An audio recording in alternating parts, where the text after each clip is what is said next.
रहमानुर्रहीम, अस्सलाम वालेकुम जी। एक दफ़ा फिर से आपको उस चैनल में खुशामदीद कहते हैं। मैं उन तमाम न्यू यूज़र से रिक्वेस्ट करूँगा कि जिन्होंने अभी इसको ज्वाइन किया वो इसको सब्सक्राइब कर लें, और जो पुराने हैं वो वीडियो को लाइक ज़रूर कीजिएगा। ठीक है, मोबाइल ऑफ करते हैं।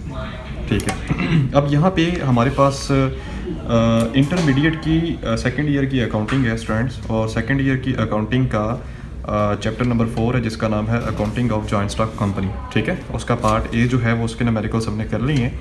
अब पार्ट बी उसका डिबेंचर्स का आ रहा है जिसका हमारा आज क्वेश्चन नंबर 12 है। लेकिन क्वेश्चन नंबर 12 करने से पहले मैं उसके कुछ कंसेप्ट्स हैं जिसके बारे में मैं आपको बताता चलूँ। स्टूडेंट, यहाँ पे बात हो रही है डिबेंचर्स की।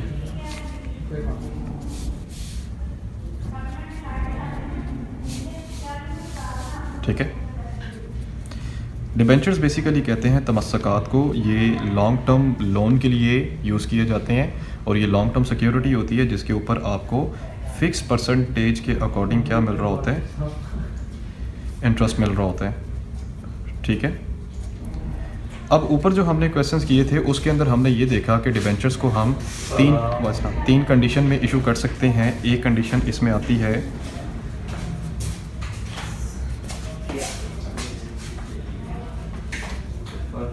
पार, और दूसरी कंडीशन है डिस्काउंट, तीसरी कंडीशन है इसमें प्रीमियम वाली। तो जब हम debenture basically number 1 is the par value, कि जब हम पार पे डिबेंचर्स इशू करेंगे तो फिर उसकी एंट्री क्या करेंगे, फिर उसकी सिंपल एंट्री हम पास करेंगे। सिंपल एंट्री उसकी हम पास करेंगे बैंक अकाउंट डेबिट, और जो भी डिबेंचर दिया हुआ है, ठीक है, 12% अगर रेट दिया हुआ है, 10% दिया हुआ तो वो लिख देंगे 12% डिबेंचर अकाउंट क्रेडिट। ठीक है, अमाउंट हमारी जो भी होगी वो हम लिख लेंगे। अज्यूम कर रहा हूँ ना, एंट्रीज अभी बता रहा हूँ, और इसकी नरेशन हम लिखेंगे being debentures issued at par. उसके बाद नेक्स्ट हम चलते हैं जी आगे, कि अगर हमारे पास डिबेंचर जो हैं वो डिस्काउंट पे इशू होते हैं तो फिर हमने उसकी एंट्री क्या पास करनी है। नहीं जी, ये हमारी सेकंड कंडीशन है। ठीक है, अगर डिबेंचर्स हमारे डिस्काउंट पे इशू होते हैं,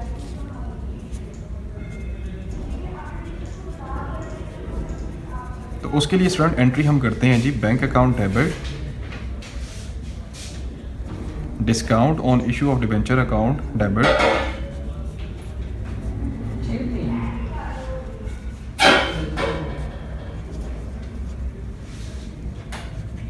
और हम यहाँ पे क्रेडिट करेंगे 12% डिबेंचर्स को, या जो भी है। ठीक है, डिबेंचर्स अकाउंट क्रेडिट। तो डिस्काउंट हमने निकालनी है, वो तरीक़ेकार आपको बताऊंगा अगले क्वेश्चंस के अंदर, और न्यूमेरिकल भी हम इसका करेंगे। और यहाँ पे इसकी नरेशन हम पास करेंगे being debentures issued at discount.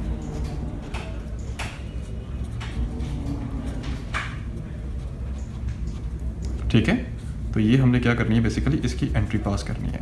तीसरी एंट्री है जी, अगर हम डिबेंचर जो है प्रीमियम पे इशू करते हैं, मतलब कि अगर हम महंगा सेल करते हैं, तो उसकी हम एंट्री क्या पास करेंगे। तो उसकी सिंपल एंट्री हमने पास करनी है bank account debit 12% debenture account credit, और यहाँ पे एक्स्ट्रा क्रेडिट पे एंट्री आएगी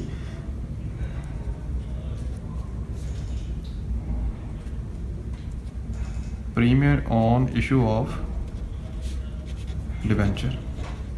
अच्छा, अब याद रखिएगा कि डिबेंचर पे हमेशा जो वैल्यू हम लिखते हैं ना वो पार पे लिखते हैं, और प्रीमियम हम निकाल के इन दोनों वैल्यूज़ को प्लस करके डेबिट साइड पे बैंक वाले कॉलम में हम यहाँ पे लिखेंगे, और इसके नरेशन हम पास करेंगे बी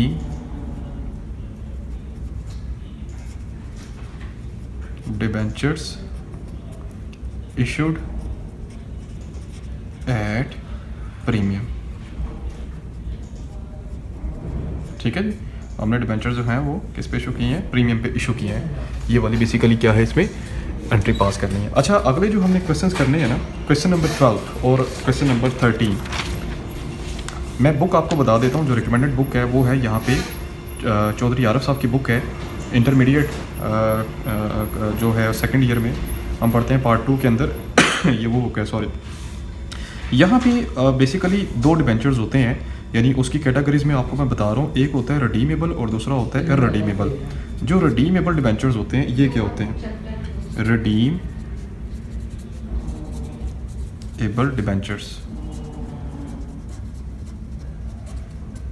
लें जी स्टूडेंट, जो रिडीमेबल डिबेंचर्स होते हैं बेसिकली ये डिबेंचर वो वाले डिबेंचर्स होते हैं जो काबिल वापसी, यानी आप इसको वापस कर सकते हैं कंपनीज़ को जब इनकी मुद्दत पूरी हो जाती है, ठीक है।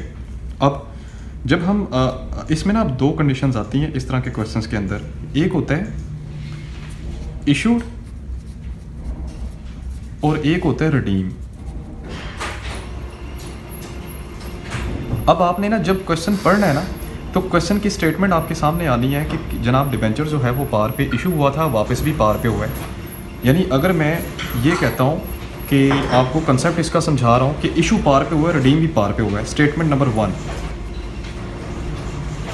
इशू जो था हमने पार पे किया और हमने जो रिडीम था वो भी पार पे किया। मैं समझाता हूँ आपको कि हमने डिबेंचर सेल किया था तो पार पे किया। पार का मतलब ये है कि डिबेंचर की कीमत 100 रुपये आती तो हमने 100 का ही सेल किया है, और जब हमने लोगों से वापस लिया है ना तो 100 के हिसाब से ही वापस लिया है। अब आप मुझे ये बताएं खुद सोच के कि सर अगर हम एक चीज़ या एक डिबेंचर 100 का सेल कर रहे हैं अपने कस्टमर्स को और टाइम गुजरने के बाद वापस भी 100 का ही ले रहे हैं, तो क्या इसमें हमें नफ़ा हुआ है या नुकसान हुआ है? सोचने वाली बात है ना कि सर सेल भी 100 का किया और कुछ अरसे बाद जब वापस लिया तो 100 का ही लिया, तो सर हमें इसमें ना नफ़ा हुआ है ना नुकसान हुआ है, हमारी सिंपल एंट्री इसमें पास होगी, ठीक है। इसमें किसी किस्म का कोई टेक्निकलिटी नहीं है। दूसरा ये है वो कहते हैं इशूड पार एंड रिडीम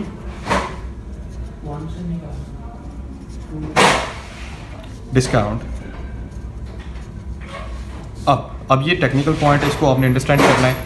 अब आपने ये कहना है कि सर जी हमने जो डिबेंचर था वो डिबेंचर इशू किया फॉर एग्जांपल 100 का, ठीक है, लेकिन जब वो डिबेंचर हमने वापस लिया लोगों से तो वो 90 के हिसाब से वापस लिया। तो आप मुझे अब ये बताएं कि हमने जब सेल किया था तो 100 का किया, जब हमने उनसे वापस लिया तो 90 का लिया, तो इसमें क्या हमें नफ़ा हुआ या नुकसान हुआ? अंडरस्टूड सी बात है सर जी, महंगा सेल किया आपने और सस्ता आपने वापस ले लिया, उससे तो 10 रुपये का आपको प्रॉफिट हुआ है। तो इस कंडीशन में जनाब आपको प्रॉफिट हो रहा है। तो ये प्रॉफिट आपको पता है ना क्रेडिट साइड पे रिकॉर्ड होता है। अकाउंटिंग के अंदर जो रेवेन्यूज़ आपके होते हैं वो सारे के सारे कैपिटल साइड पे क्रेडिट साइड पे रिकॉर्ड किए जाते हैं। तीसरी स्टूडेंट इसके अंदर कंडीशन आ रही है वो है अगर आपने इशूड किए हैं पार पे लेकिन रिडीम आपने किए हैं, यानी कि आपने जो डिबेंचर वापस लिए हैं वो प्रीमियम पे लिए हैं। प्रीमियम से मुराद कि फॉर एग्जांपल अगर आपने डिबेंचर जब सेल किया था 100 का, लेकिन जब लोगों से वापस लिए हैं ना तो 110 के हिसाब से वापस लिए हैं। अभी मैं मिसाल दे रहा हूँ आपको, अब आप खुद ज़रा सोचें थोड़ा सा कि सर जी सेल किया था 100 पे तो वापस लिया 110 पे, यानी सस्ता सेल किया और महंगा वापस लिया। तो इस कंडीशन में हमें क्या हो रहा है जी? लॉस हो रहा है, ठीक है। तो ये कंडीशंस जब आएंगी तो हमारी जब लॉस आपको पता है एक्सपेंस होता है और ये डेबिट साइड पे रिकॉर्ड किया जाता है। तो इसी कंडीशंस को सामने रखते हुए हमने क्या करनी है जी? जनरल एंट्री पास करनी है। हमारे पास यहाँ पे 2 इंपॉर्टेंट क्वेश्चंस हैं, एक आपके पास क्वेश्चन नंबर 12 है एंड क्वेश्चन नंबर 13 है, ठीक है। लीजिए अगली वीडियो के अंदर हम क्या करते हैं जी? क्वेश्चन नंबर 12 और क्वेश्चन नंबर 13 को देखते हैं। आप जो है बाकी लेक्चर जो है मेरा अगली वीडियो में देखें, उस पर हम क्वेश्चन नंबर 13 एंड 14 और 12 एंड 13 इकट्ठा करेंगे और अपना लेक्चर जो है वाइंड अप करते हैं। Thank you so much for watching जी। अल्लाह हाफिज़।